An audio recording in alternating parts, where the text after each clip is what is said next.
Hey, it's Zarar with Louis Zatzman, the managing editor of Raptors Republic. And the Philly series is, in a few days. Saturday at 6 p.m. is game one. And I'm excited because this series has some historical context, Louis. It's got Allen Iverson, Vince Carter, Yeah. and then more recently, it's got The Shot by Yep. Kawhi. And even more recently, you have this backdrop where you have this resurgent Raptors team challenging well-established norms on how you might be playing basketball and going with almost like a point guard free lineup at times. We've all heard of the 6'9" lineups and length and strength and all that versus Philly, which is, believe it or not, a more traditional lineup now with a big man in the middle and a guy who depends on one-on-one scoring to get most of his offense.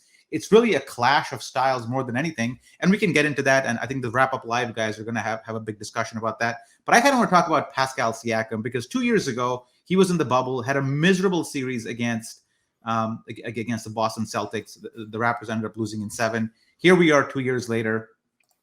What has changed about Pascal Siakam, and how confident are you that in a playoff context, under the pressure cooker of a playoff environment, he is able to step up against, one of the best players in the league and probably will end up being one of the best players of all time in Joel Embiid? Has Pascal Siakam made that transition? Because in my mind, you're only a proven player once you perform in the postseason. Is this Pascal Siakam's postseason? Yeah, that's a really good question, and I think he's very prepared. Michael Grange wrote a really excellent piece about Pascal Siakam's struggles. He just wasn't ready physically or emotionally to play basketball in the bubble. On top of that, Boston's a really tough matchup, but his game has changed dramatically since then. And I think another really important point of comparison is to his series against Philadelphia the year before, because he had an unbelievable playoff run during the championship season, of course, but he actually struggled for a stretch against Philadelphia. He scored a lot of points, right? 29 in game 1, 21 game 2. But when Philadelphia wanted to turn the tap off for Siakam, they just tossed Embiid on him.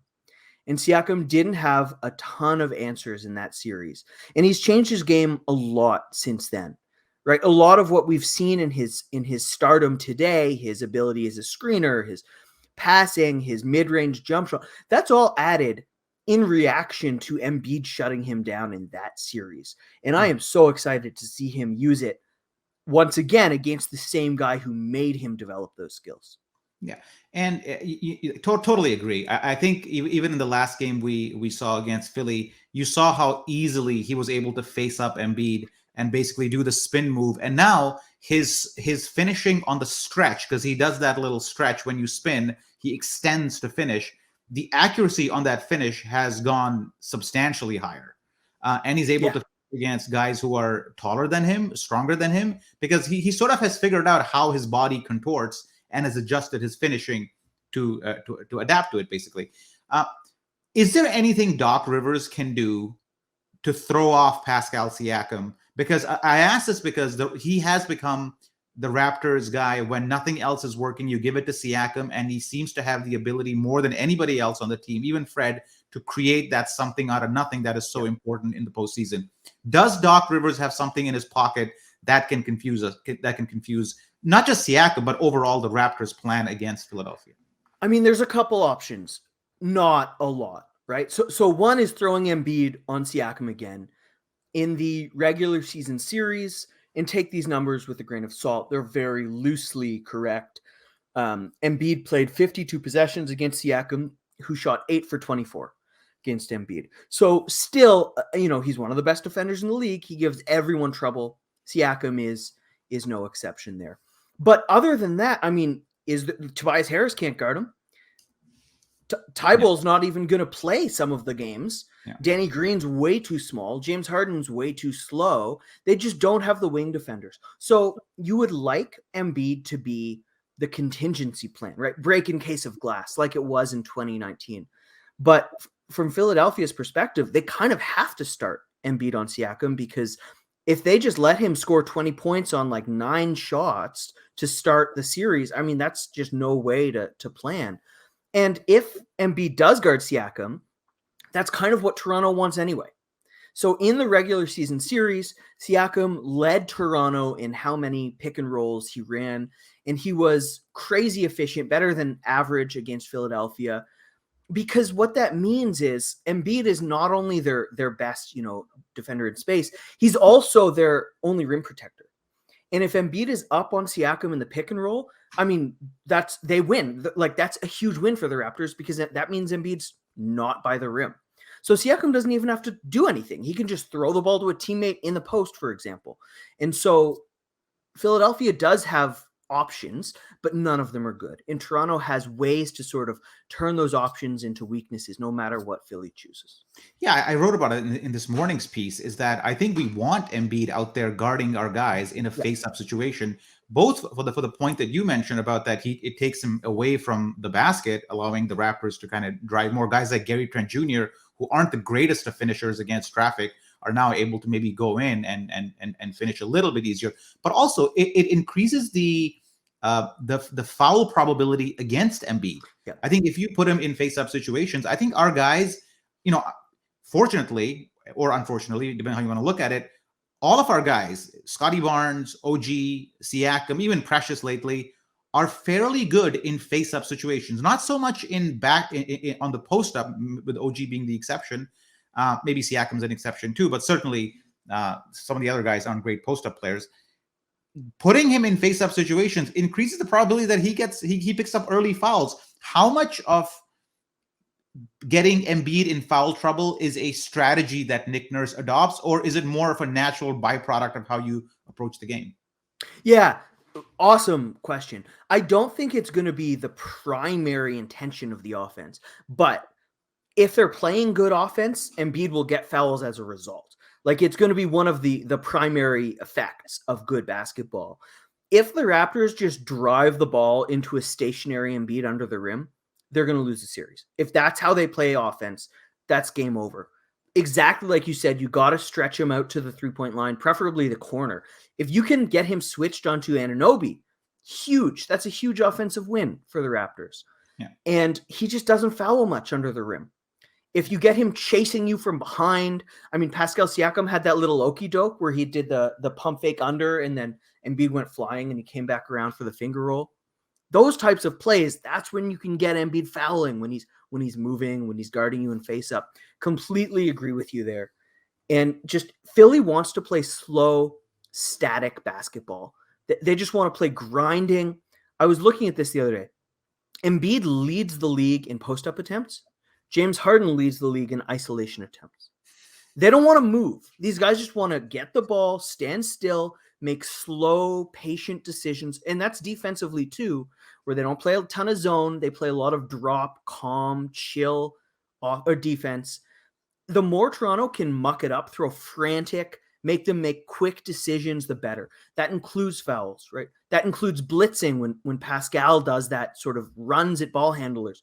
Just identity and style will determine Pascal's success. And the thing about fouls for Embiid's, James Harden, when he's been alone without Embiid, has just been blown out of the water. Like, Philadelphia has sucked when Harden has controlled the offense without Embiid to backstop him. And the more minutes Toronto can have without Embiid on the floor, the more likely they're to win the series, just like 2019.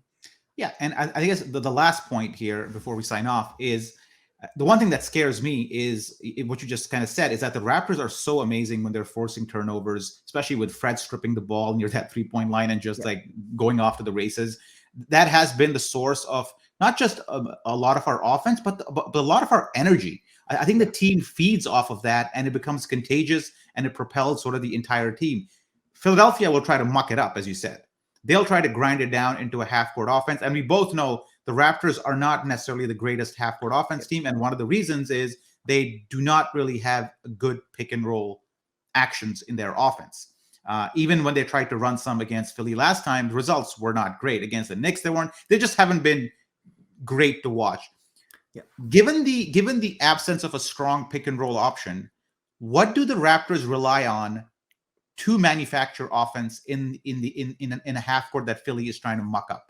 because those situations will arise. As much as we talk about going up and down the court, there's going to be like 10, 12-minute stretches of this game where it's just going to be a slow slog fest, classic Eastern 90s basketball. And Harden is one of the greatest controllers of identity in the history of the game, right? What he wants basketball to look like is what it looks like. And so, yeah, completely agree. They're going to have to be good in the half court. So Fred and Gary Trent especially are going to have to hit pull-up threes.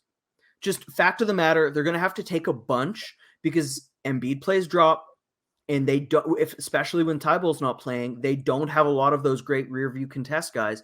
The Raptors are going to get a lot of open pull-up threes. They have to hit them. Yeah. At the same time, if Siakam is pulling Embiid out in isolation, toss the ball into Barnes or Anunoby in the post. I know that they're not, maybe that's not the ideal basketball play, but sometimes that's the best you're going to get in the half court against a team like Philadelphia. Maybe you get some free throws, kick out to an open three-point shooter.